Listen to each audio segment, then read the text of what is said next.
Video viral pengemudi arogan lawan arah dan tabrak penyeberang jalan. Video mobil Avanza berwarna putih bertingkah arogan viral di media sosial.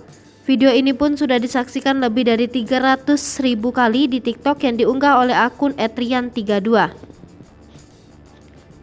Pada video tersebut terlihat mobil Avanza mengambil jalur yang berlawanan karena di depannya sedang macet. Namun dari tepi jalan ada orang yang sedang mau menyeberang jalan. Mobil yang melaju cukup kencang itu pun tidak bisa menghindari si penyeberang jalan.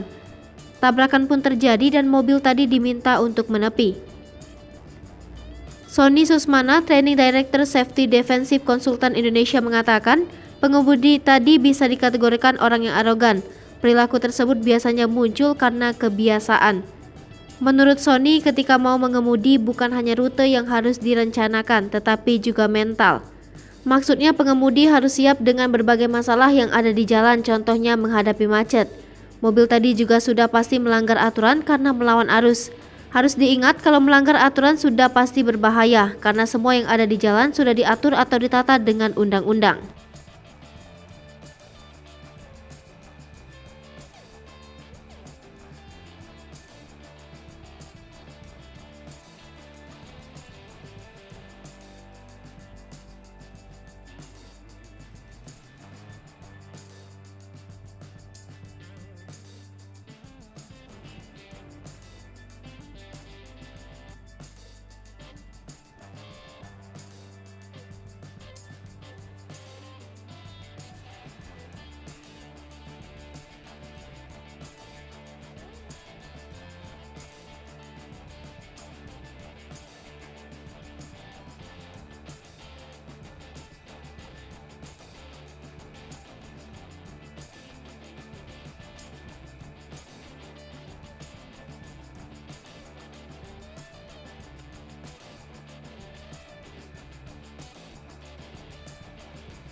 Satria Bobo TV, jangan lupa komen, like, dan subscribe, serta tonton